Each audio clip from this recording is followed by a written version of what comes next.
So now the peel ply is gone and come out okay here. Now I'm gonna do the coaming here.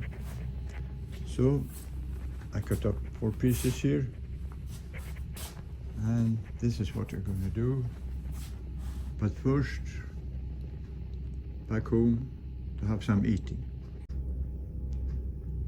So now I put glass fiber around the coaming. Well, it's not a perfect job. Like here, some bristles, but I can grind it down and put a little thing over. So at least the main part is done now. And then I will continue on the next thing later. Peel ply is on too. Well, I thought I'd put some plastic in the bottom here. And a good thing I did, because it's dripping a lot. So tomorrow we take away the hard rips.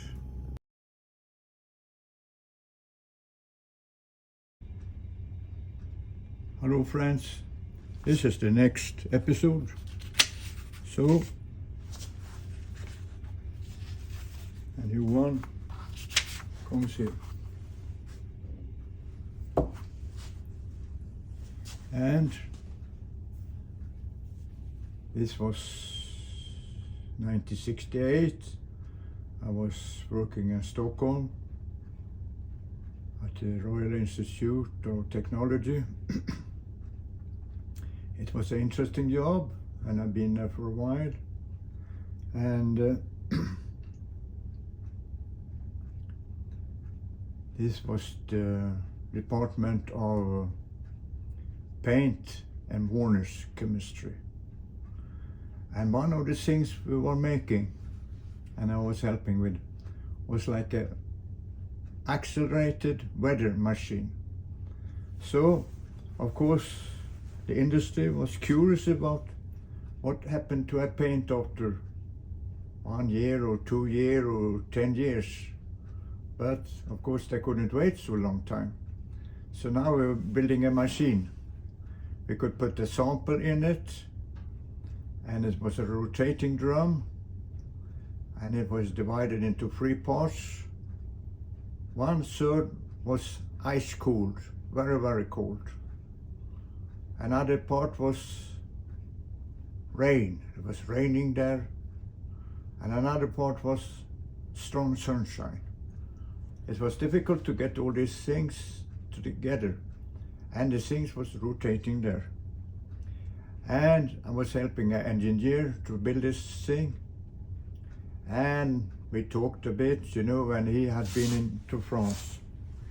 So he told me about Paris and all these things that happened there, you know, and it was interesting. And about these Alps and all these things and the streets and the women there. But then time passed, and I've been there up in Stockholm for more than half a year. So my mother and her new husband, well, I thought maybe that was not so bad, you know, it's a bit like tinnitus. You know, you hear all this noise all the time, but you get used to it. So I thought, well, I stopped the work here and I go back to Göteborg and find a job there. But it was worse, you know, it was not so good. So I usually went to cinema many times a week, you know, sometimes even 2 times a week. So one Sunday evening, I came out from the work, and next day was going to be a Monday, and the new job I had there in Göteborg was not at all as interesting as the one before. And I thought, this is no good, you know. And then I started thinking about the engineer. He told me about Paris and all these things happened there. So I was saying, and then I wake up in the morning earlier than everyone, you know. I didn't have much money. I had only like $1, 7 kronor. And I thought, well, I had an old overcoat, kind of waterproof, trench coat. So I put it on. I took the tramway to the end of Göteborg and started hitchhiking. In the evening, I come to Helsingborg, took the ferry across, but then it was late. So at the building site, I started sleeping, but it was September and it was cold. But still, I didn't have money for any food, but a little boy in the garden, they gave me 2 apples. And then I hitchhiked on, and then I got to Stora Bält, and I hitchhiked with a man. And I didn't even have a map how to get to Paris, but I asked him, how do I get to Paris? Well, he told me you first go to Hamburg, and then you go to like Belgium, and it's kind of sort of, I was a strange man, you know, when I was young, just 18 years. So he asked what I was doing. Well, I was working with chemistry, I said. Well, he didn't believe me, but I guess he'd learned a little bit of chemistry in school. So asked me, what is the formula for sulfuric acid? Well, I could have, that very easily, you know, it was H2SO4. And then he asked me a few more. Well, I passed the test. So he paid the ferry over Stora Bält, and he even gave me in the restaurant to eat. And then I kept hitchhiking south. In the evening I slept on the outside in that overcoat. And then eventually I came to Belgium, and I got through Belgium.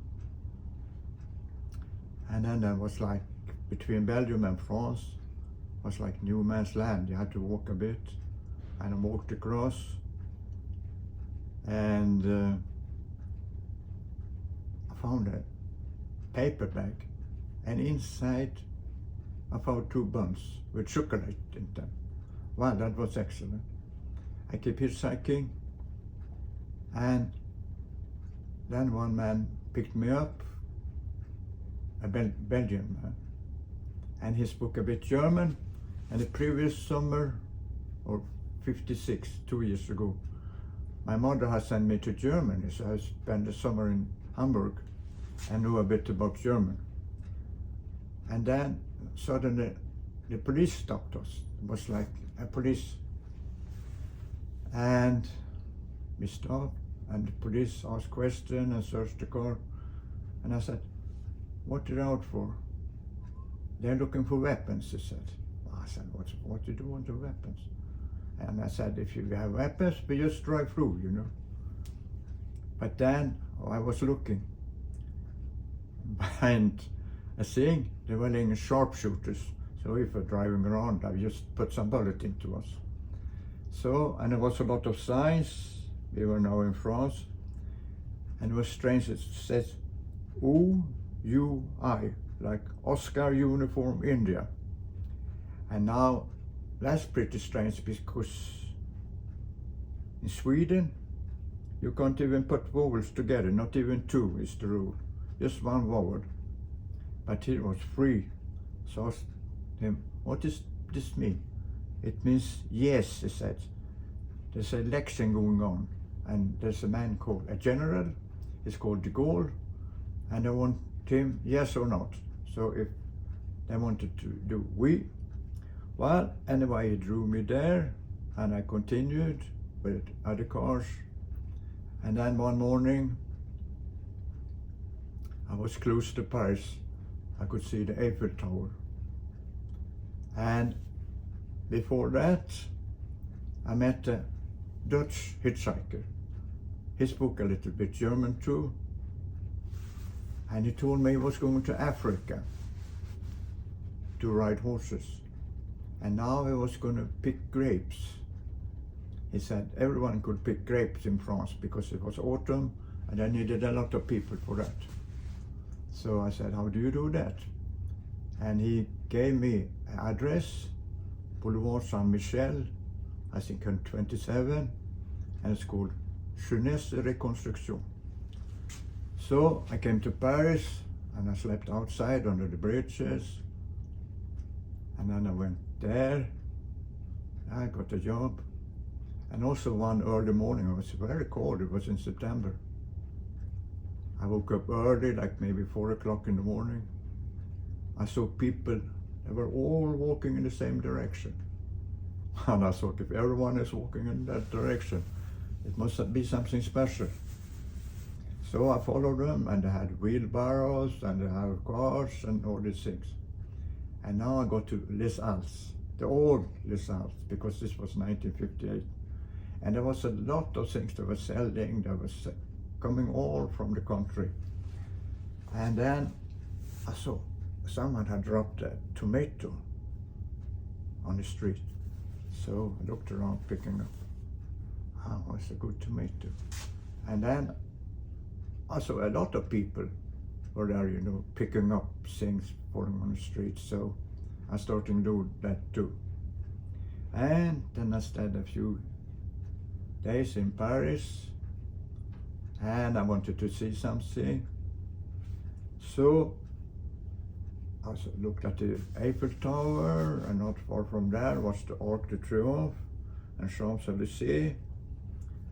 And I walked up to, because I heard about this unknown soldier, and it was written Ici. So I understand Ici, India, Charlie, India. That means here. Here rests this unknown soldier. And then I found some pieces of bread, and I sat down on a bench on the Champs-Élysées. I was looking and thinking about life. And then 3 civil plainclothes policemen came, started asking questions. They said, what are you? I'm saying I'm a Swedish man, but it was difficult because I didn't really speak their language. I didn't speak at all, in fact. I only knew 2 words. But they understand what I mean. They wanted to see my passport. I had a passport, that was okay. Then asked about money. I didn't have much, you know, but much less than $1, you know. And I showed them that, and they all looked worried, you know. And then one of them said, what are you doing here? Well, I said, I'm a tourist. So they all started laughing and waved to me and went away. So, well, that was different.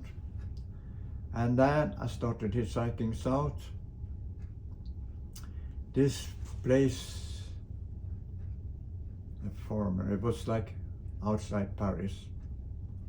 So I got there, and eventually I found it was just a little village, you know, very, maybe just 100 people or something like that. But I came much too early. But so they talked about, and then the farmer, he put out a glass of wine and some cheese, and I ate of the cheese, but I never drink wine, so I didn't drink wine. So I don't think he liked that very much, because I don't think he ever heard about a person never drinking wine. So, well, anyway, I was, and then anyway, I could sleep in the barn about a pig and a goat, and the daytime we went out in the field. And one day we came to now he had always had a bottle of wine with him. He said, you want some drink of the wine? No, thank you. Now he realized I never drank wine. So he thought it was a good thing. And then one day we were going to clean a field of this, you know, the stingy things. So I said, but don't you have any glove? He looked at me and he just laughed. Are you a woman or a man? He said, but in French. So I started to understand a little bit. And then this was what happened. In the daytime, we went out in the field. 9 o'clock we went back for like breakfast, and I slept there above the goat and the pig in the hay. One night I heard a terrible scream, you know. I thought, my God, they're killing someone. And it was just a ladder down there, you know. Not even steps, you know. So I got my clothes on quickly, walked on the door. And a kerosene lamp, hold it. And then was the pig. They tied one of his hind legs to a pillar, and they put a broom shaft through his throat. And the woman, she had cut up his throat, and blood was pouring out, you know, into a little basin they had there, and she was doing it. And more, he screamed, less and less. And finally the pig was dead, you know. So we went out to the field, and then we came back a few hours later, and then we got sausage from the blood of the pig. Oh, well, that's a strange thing. And then another day we came back to work, and every day we went into the barn, and the farmer, there were some barrels there. He lifted the lid and put down some apples. So I said, what is in this barrel? Why do you put apples there? And then he put down his hand there, and up came a rabbit. Lapin, he said. And then he said, well, let's have it for dinner. So he took the axe, hold it against the wall, and killed the axe with a thing. Then it hung up, and then we have dinner, and in the evening we have rabbits too, rabbit things to eat. And that was very good. And then I found some small round things. I asked the people there, because there was the farmer, his wife, and 2 sons and a girl. What is this? Oh, it's the ice, he said. Just the ice of the rabbits I was eating. And also, every morning they had coffee, and the goat, he gave 3 liters of milk, and it was very good milk.